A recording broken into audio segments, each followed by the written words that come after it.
Is it time for a mind shift?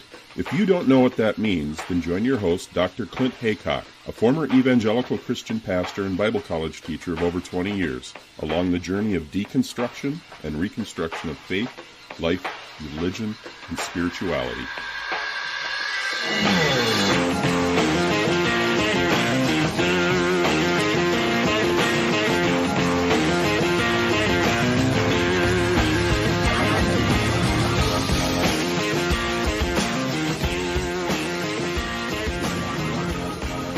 My guest this week is Andrew Seidel, constitutional attorney and director of strategic response at the Freedom from Religion Foundation. So thank you, Andrew. Welcome to MindShift podcast. Thank you for having me on. It's a pleasure. I've heard you on a couple of different shows. In fact, what really triggered me to reach out to you was recently you were on my friend Chris Shelton's Sensibly Speaking podcast. Sure. And Chris and I have been doing a lot of stuff on, of course, he's an ex-Scientologist. I'm an ex-evangelical fundamentalist Christian. I've come out of all of that. That's a whole nother story. Congratulations. It's not an easy thing to do either. We call ourselves ex-evangelicals or ex-Christians or whatever. I was a pastor. I was a Bible college teacher. I spent all of my life in ministry, academics. I could tell you that's a whole different story. But let me ask you a question before we jump in then. Are you familiar with the Clergy Project? Oh, yes. Yeah. Okay, good. All right, good. Just making sure. Yeah. Yeah. Okay, good. I've been out of the church scene for probably 10 or 12 years. But yeah, what I do, though, with my academic side this is why I do this podcast, is that I do a lot of research, I do a lot of writing, and I've been doing a tremendous amount of stuff on dominion theology and specifically how it relates to the Christian right and all of those kind of things. And I know that's got to be right up your street because you've written this book on Christian nationalism. It's been out, about 2 years now? No, it's not even a year. It came out in May, mid-May. Right.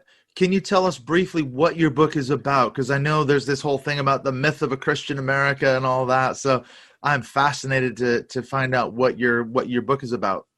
Yeah, I mean, Christian nationalism really seized power in 2016 here in the United States. It was one of the best predictor of a 2016 Trump voter was actually thinking that the United States was founded as a Christian nation. So Trump kind of tapped into this undercurrent of Christian nationalism and then rode it right into the Oval Office. And now his administration is implementing these policies. But the very identity of the Christian nationalist depends on this whole well of lies and myths. Things like we are one nation under God and in God we trust. And the Declaration of Independence references the Christian God 4 different times. And the founders were all evangelical Christians and they prayed at the Constitutional Convention, and all of our laws are based on the 10 Commandments. Now, without the historical cover those lies give, their policy justifications actually begin to crumble. So what I try to do in the founding myth is undermine that entire identity, destroy that political identity, really, because their political and ideological reality is weak and vulnerable because it's based on all these lies and myths. Now, you mentioned that there have been other books like this, and there have, but other books have kind of addressed the idea about a Christian nation. Been gentle, this is what history actually says. Here's what the founders actually meant. Here's what the founders actually said, and they've kind of left it at that.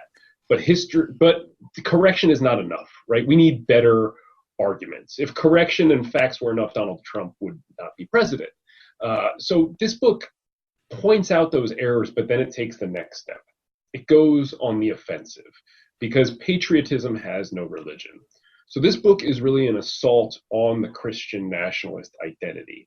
Not only are Christian nationalists wrong, their beliefs and identity run counter to the ideals on which this nation was founded.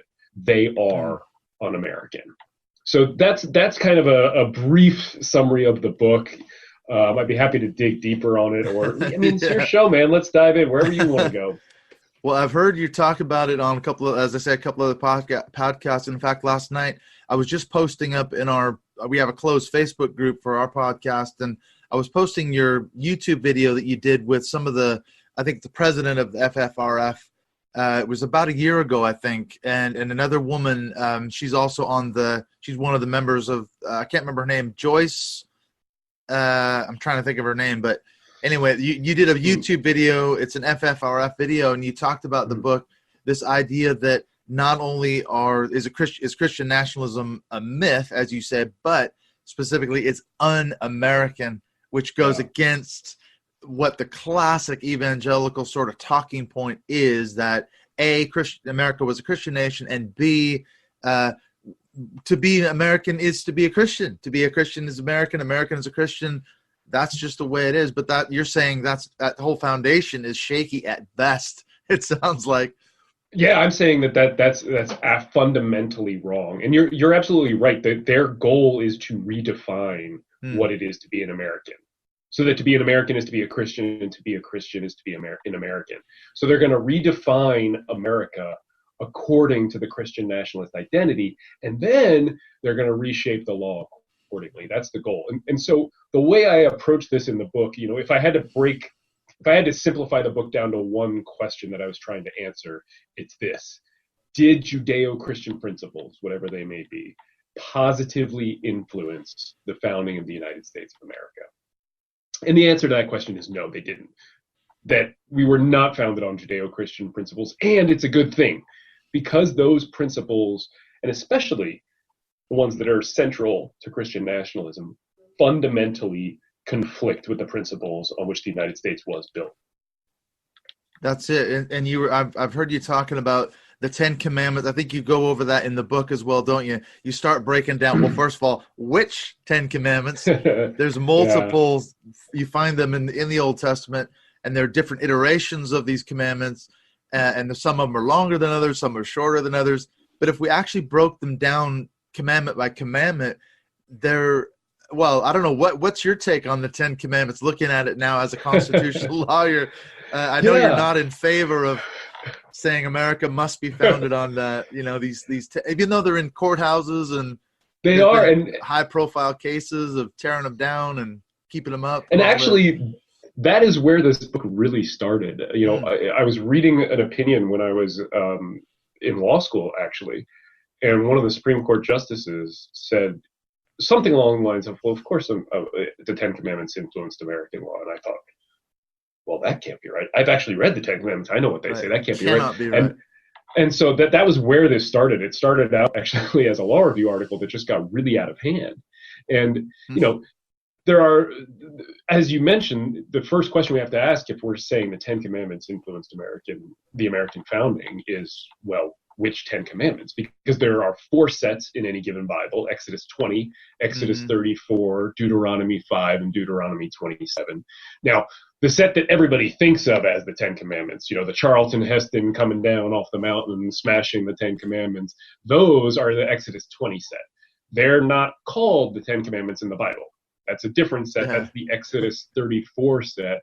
And that's the set that God promises to commit genocide. He seals that covenant with a pact of genocide and ends those prescriptions with the rule against boiling a kid in its mother's milk.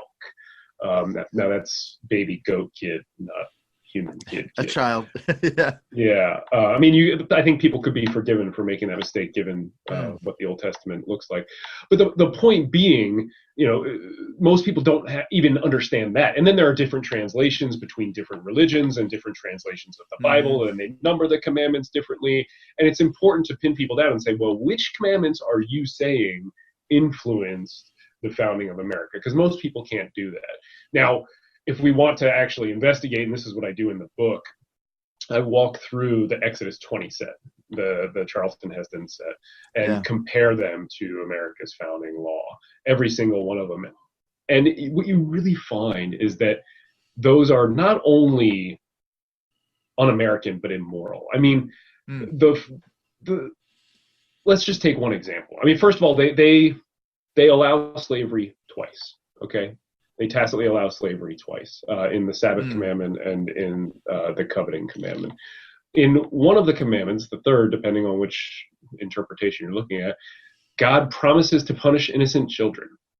to the third and fourth generation for the crimes of their parents. I mean, that is as fun, that is as immoral as you, that is terrorism. That's as immoral as you can possibly be. Yeah. And that promising to punish innocent children for the crimes of their parents. And let's just start at the beginning.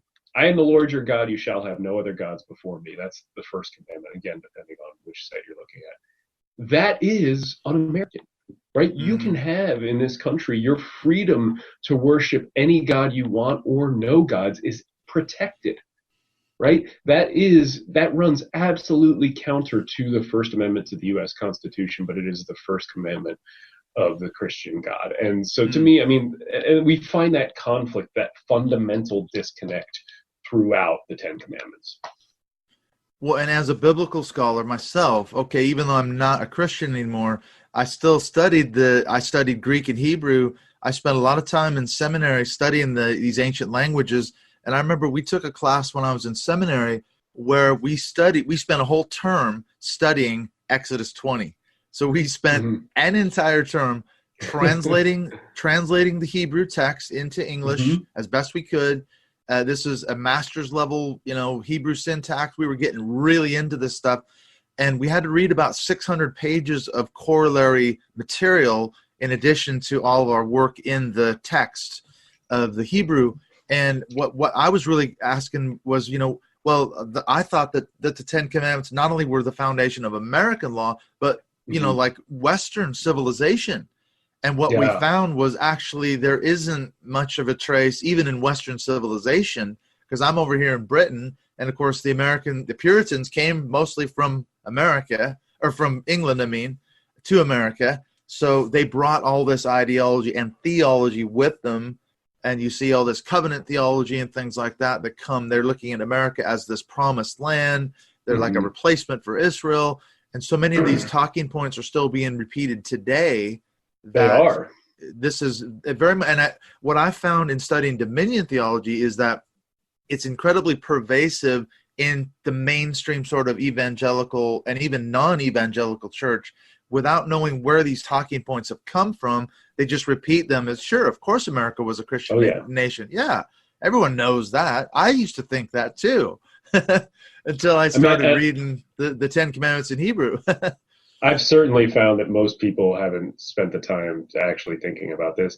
And, there's kind of a simple question that I've asked that kind of undercuts this when people make that claim. It's okay, well, name one principle that's unique or original to Christianity that positively influenced the founding of the United States of America. And I haven't had a good answer to that question yet. I mean, I asked that question in a debate that I had with another author and scholar, a guy named Mark David Hall. That debate was on C-SPAN. He couldn't answer it. Same thing. I mean, I do this repeatedly, and I have not. I'm not saying that answer doesn't exist. I just haven't heard it yet. And the Plymouth and Massachusetts Bay, the Pilgrims and the Puritans story, you're right, it has entered this American mythology in a way that is really interesting because those were failed states for the most part. I mean, they needed rescuing.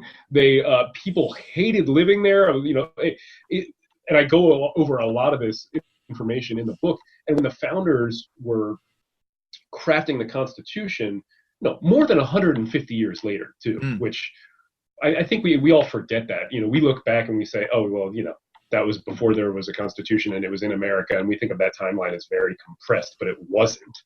It was pretty extensive. So, the founders 150 years later at the Constitutional Convention are looking back at the Puritans and the Pilgrims, and they're saying, look, that's a good idea of what not to make a society look like. Right. We don't want this monochromatic theocracy. We don't want this state power enforcing religious conformity. That's a really, really bad idea, and it doesn't work out well for anyone.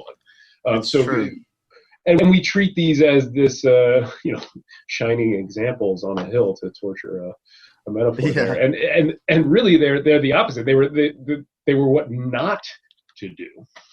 Well, and historically, what happens when Christians are in fact in charge? I've been writing. I guess it's going to become a book. I started researching dominion theology, kind of like you. I write articles on Medium, and this has gotten utterly out of hand. I think I'm up to about 150 to 200 pages Oh, of wow. just quotes, and I'm compiling all this information. And that's where the intersection is with your work, is because as I've studied Dominion theology, I've come across guys like David Barton, which I'm sure you're very familiar with. Wall Builders. I heard you guys talking about it on the YouTube video. In fact, I'm looking at their site right now on my iPad. You know, Wall Builders' goal, just reading off their website, is to exert a direct and positive influence in government, education, and the family, you know, by educating the nation concerning the godly foundation of our country. So that's their one of their stated goals, isn't it? They said we're going to promote the forgotten history of America, which is their narrative of the Christian America. And it's not a forgotten history. It's an alternative history with alternative facts that are a revisionist history. Yeah, in the Trumpian sense of that word, it is absolutely just not accurate or not true. And you know, you've mentioned dominionist theology a number of times, and Christian nationalism has massive ties to that. But to me, and what I'm getting at in the book really is, to me, Christian nationalism is not a scholarly debate, right? This is not something to be studied. This is an existential threat to our republic. It is a political theology that America is in a desperate fight against. And if we do not win, we do not have the Constitution that was written by our founders. It is Christian nationalism is a sinister, exclusionary movement that we have to fight against. So, there are all these really great scholars out there. Andrew Whitehead, who is at the University of Clemson now. I think he's moving up to Indiana somewhere. I mean, Catherine Stewart has a great book coming out called The Power Worshippers on this. I mean, there are a lot of people who've done a really great job of studying the theology and studying the movement and exposing it, which is super important. But what I'm trying to do is say, look, this is not just something we have to fight back against this. And I'm trying to give everybody the tools to do that, the arguments and the facts that they need to arm themselves to do that. And again, I try to place, I'm an attorney, this is what I do for a living, I argue for a living, and I try to place a lot of emphasis on giving people better arguments, because the facts have been out there for a long time. I mean, the Treaty of Tripoli gets thrown around on social media by everybody all the time, and it's not an effective argument for our side. And I explain why in this book, and I give people much better arguments to go out there and combat Christian nationalism, because it is absolutely crucial that every person who cares about this is fighting back against it. Well, and of course, what they're saying is the exact opposite of what you just said. They're framing it as it's a battle for the soul of the nation too. But of course, from their point of view, it's that America is going downhill, and the creeping secularism and homosexuality, same-sex marriage, abortion, blah blah blah blah, and that ties in a lot of it. It ties into that covenant theology, doesn't it? Where the belief system is. Yeah, as these Puritans came across to America, they saw themselves as a replacement for the nation of Israel. America was the promised land. And going back to your example of the Ten Commandments, what everyone seems to fail to recognize is that was part of the covenant that the nation of Israel had with God. That was a theocracy. Those were part of the terms of the covenant. It has nothing to do with a modern secular Enlightenment nation, which America really was and is, isn't it? Most of these guys were deists. They weren't staunch Christians. I mean, you're absolutely right, and I kind of get at that a lot. Christian nationalism claims that the United States is exceptional because the nation was chosen, right? Because it has this covenant. But religion did not make the United States, let alone make it great. We, the people, and all the implications that come with that phrase, make America great. Right? We were the first nation to draft a constitution that not only omitted God, but put all its power, said that the source of its power was we the people. I mean, that was historic.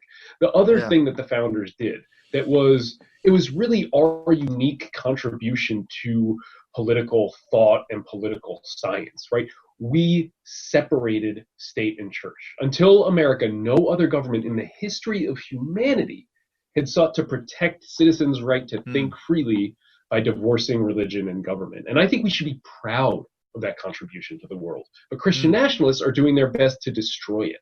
So, I mean, to me, this is really one of the, it is, I think I use that line in the book, actually. I say something like, America is in a fight for its life or its soul, if you prefer. I'm not one to use that kind of language because you tend to get misquoted later on in your life. Or it's in print now. Yeah, or after you're dead. It really is. It's crucial. And you said another thing that just reminded, you said, most of the founders were deists. And that's one of my favorite conversations to have, right? Like, what did the founding fathers believe? And I always make the joke that, if you give me a glass of something slightly alcoholic or alcoholic and delicious, I will talk about that with you for 8 hours.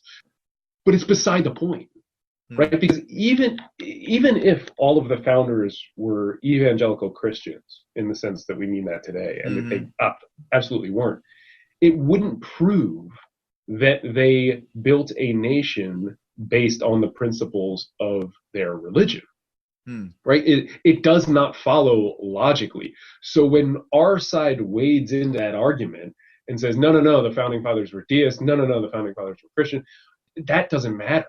And we're having an argument that doesn't get us anywhere, and it's an unwinnable argument because it turns into a quote war. And this is one of the things I try to address really, really early on in the book, and give people, again, better arguments that they can advance when they are fighting these out with family members, around the holidays, on social media, or when they're encountering it, more importantly, in public policy or in our government.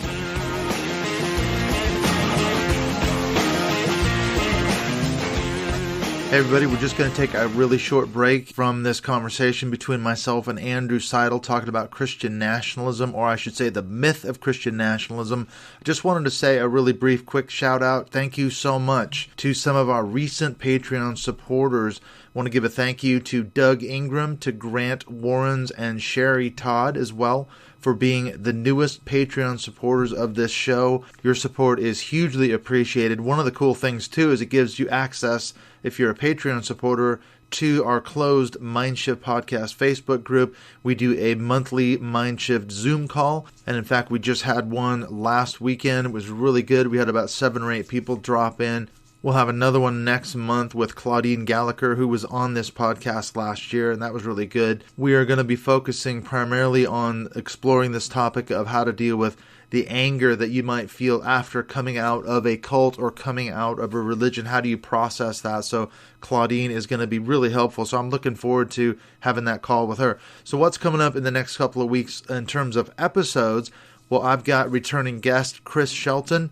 I just was on his podcast a little bit ago talking about dominion theology, and we got into that. We took a real deep dive into that. So he returned the favor because as an ex-Scientologist, Chris is super knowledgeable about the inner workings, the psychology behind this destructive cult. And so we get into that, had an absolutely fantastic discussion. And then I've got one coming up with Julie Ingersoll after that. She is an expert on Christian Reconstructionism, which if you've been listening to anything I've been doing, I've been talking a lot about dominion theology and now Christian Reconstructionism. We're going to be looking at one of the big things is this issue of Christian homeschooling. What role does Christian Reconstructionism play in Christian education and specifically Christian homeschooling? So I'm really excited to talk to Julie and find out what she knows about that. She's written a book on this subject. She's one of the real leading experts on Christian Reconstructionism.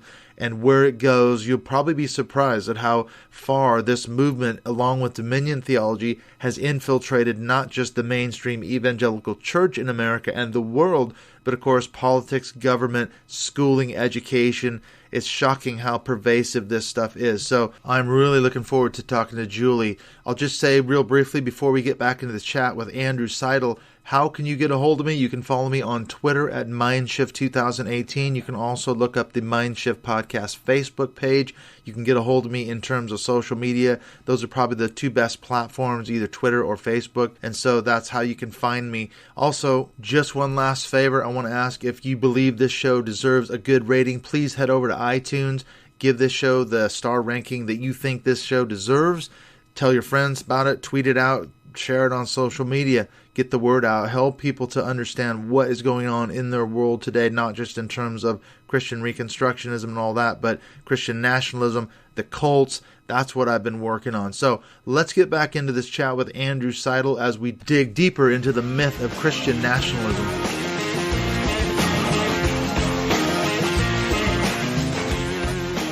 Well, and it's important, too, to point out as well, as you're saying, even if they were evangelical Christians in the sense of a guy like Tony Perkins, a family research counselor, Dr. James Dobson, someone like that, why did what they believe how is that still binding for us today? That's the one thing. I was listening to, I'm sure you're familiar with, it's a radio show called Stand in the Gap Radio. I don't know if you've heard of these guys, but I have heard it. His name is Sam Rohr. He was a former, I think, congressman, representative. He does all sorts of things, goes all over the country and talks. He does this radio podcast, Stand in the Gap Radio, and he had David Barton on there. And I thought, all right, I'm going to listen to this on the way to work because I want to find out where he's coming from. And what really struck me was, as they were talking about the forgotten history of America, everything was couched in this covenant theology language. And they were essentially saying, in so many words, because that's what the Puritans believed, that's somehow still binding for us today. That because I thought to myself, I know they really did believe it. They did. I've studied Puritan theology. I studied Jonathan Edwards. But just because Jonathan Edwards believed it, why is that binding on me and you today? Who cares what they believed 250, 300 years ago? Why is that somehow binding still? It's an excellent question. It's an excellent question. You're touching on an even broader point there that I think is worth looking at. What they are really asking to do, what they are really yearning for, is to regress. But they want to go. They don't want to go back to some golden age. They want to go back to a time when religion ruled the world. And as Ruth Green famously quipped, when religion ruled the world, it was called the Dark Ages, right? And that's really what they're looking to do. They're trying to go back to this time where Christianity was wedded to the secular government power and could use that power to enforce conformity.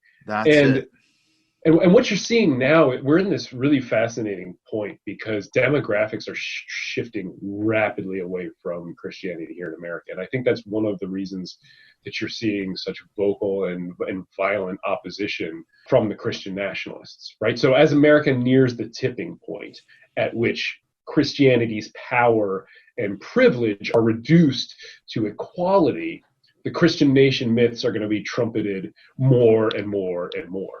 The Christian nationalist is not going to go gently into the obsolescence for which they are bound, right? Yeah. They are accustomed to religious privilege. They are used to imposing their beliefs on unsuspecting school children. They expect politicians to pay lip service to their God. And they demand. And they are. Yeah. They demand acknowledgements of their God as government property. Yeah, Mike Pence is they're holding worship and prayer meetings in the White House now. Bible studies. Tomorrow, in Congress. Don't get started on the White House Bible study. Tomorrow, Donald Trump is issuing guidance on prayer in public schools, which is almost certainly going to warp what the law says. The White House Bible study, which you mentioned, is a perfect example of Christian nationalism. Yeah. And it's how they justified the child separation policy at the border. Most people forget this. They cited Romans 13 to justify that policy, which was actually in Jeff Sessions. And it was incidentally the same theology that Britain and the loyalist preachers in the United States were using to say that the United States could not rebel and have the American Revolution and become an independent country back in 1776. The point being, I'll wrap this up. I'm sorry. The time of that privilege and power, Christianity's privilege and power, is ending. Right, the end of Christian privilege is near, but it really is up to people to fight back. Outspoken resistance this is a quote I love. James Madison said, "It's the first duty of citizens." And right now, Christian nationalists have persuaded too many Americans to abandon our heritage, to spurn our secular foundations in favor of their myth. But we invented the separation of state and church. It's an American original. And it's time to reclaim that heritage and bury their lies. But of course, what we're seeing is what you said. We're seeing, it's weird because these evangelicals that are on the Evangelical Advisory Board of Trump's, and a lot of them are Dominion theologians. What they want is they want a semi-permeable wall. They don't want the state to interfere in the church. What's in their terminology, they say that's government overreach into your private life and your religious freedoms and all the rest of it. But what they want is they don't want any barrier from their side into the government. They want a one-way wall, which is not something that exists, right? Like Jefferson chose the wall metaphor for a reason, and the Supreme Court. Yeah, and the Supreme Court adopted it in, if you listen to people like David Barton, they tell you that the Supreme Court adopted it recently, but they actually adopted it back in 1878. And it's been readopted and mentioned, at least 40 or 50 times since then by Supreme Court and circuit courts. I mean, that metaphor is really useful for us. Well, and the dangers, like you were saying, why is Christian nationalism dangerous? When there's just been 2 or 3 things that have happened since the end of December. One was the Christianity Today article that came out on the 22nd of December. Then there was a huge backlash. There was this open letter. I don't know if you read that, but it was over 200 evangelical leaders wrote this response. Now, what I started doing was I started researching, because as soon as I read those signatories, about 10 names immediately jumped out at me because I've been studying Dominion theology, and I'm like, okay, he's a Dominionist, she's a Dominion. I knew these people. I knew who they were. And I'm like, why are they signing this letter? What's that about? I started researching that. Then, of course, there was the January the 3rd, there was the Trump rally at a church in Miami. I mean, that was... El Rey Jesus, yep. Yeah. But Maldonado, pastor, he is a known Dominion theologian. He's a New Apostolic Reformation pastor. So there's a connection there. He speaks in tongues. Yeah. He speaks in tongues. He's a faith healer. He actually, I don't know if you know this, he has forced hurricanes to reroute themselves with his prayers. Right. I mean, of course he has. And, it's alarming. That alignment is very alarming. Exactly. There's also, I'll get to that. Well, and they've got Trump's ear. That's the thing, isn't it? And I read an article on the Americans United website, and they were saying the real scary part about the Trump Evangelical Advisory Board is that, first of all, they're not publishing any announcements of when they meet. So we don't know when they're meeting. And then second, they're not keeping any minutes of those meetings. We don't know what the fuck they're talking about. But what we can see is when Trump tweets out some policies, like, for example, when he tweeted out that trans people were no longer going to be allowed in the American military, they found out they had been discussing that just shortly before in this evangelical board meeting. And they were pressuring Trump to do that, and he did. So there's a clear example of that dangerousness, as you were talking about, of Christian nationalism, Dominion theology, evangelicalism, influencing public policy right now. Yeah, I mean, it's happening all over. The child separation policy is another example. Yeah. The Muslim ban, which a lot of people forget. All those abortion laws that came out last year in those various states, those really strong laws. They're trying to overturn Roe versus Wade, aren't they? That's what and they knew a lot of those laws were going to be shot down. Well, there's Project Blitz, which is another one. They want those laws to be shot down. Like I hate to do this to listeners. The whole goal is to get those laws shot down and get the challenge to the Supreme Court, which they believe will overturn Roe versus Wade. And I mean, that could actually happen this term in the next few months. Mm-hmm. I hate to say this, I hate to predict this, but I think it's very likely that Roe versus Wade is going to be gone in the next 3 years. And they'll be ecstatic. That ties into the covenant theology, because in their view, God is angry with America because we are allowing abortion and same-sex marriage. If we can reverse that, God will start blessing us again. So it just it ties right back into that covenant thinking. It really does. And that's what they're trying to do. And again, they're basing all of that, not the theology, but all of the public policy push, and certainly all of their communications, their public relations, on these lies and myths about American history that we really have a duty to push back against. And if we can push back against those, it destroys their policy justifications as well as destroying possibly their entire political identity. And that is what I am out to do. You're out to do. You're not making any bones about it. And of course, I am out to destroy Christian nationalism. I need all the help I can get. Yeah. Well, if I can help you in any way get the word out, I'm more than happy to do that. Because, of course, you're the enemy. You're the guy that they're talking about.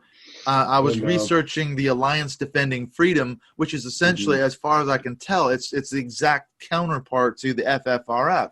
They're the ones that are defending, again, people like, the people, the evangelicals who refuse to bake a cake for a same-sex marriage or wedding. They're going to the courts and fighting these sorts of battles. Yep. All that, and you guys are kind of doing the exact opposite.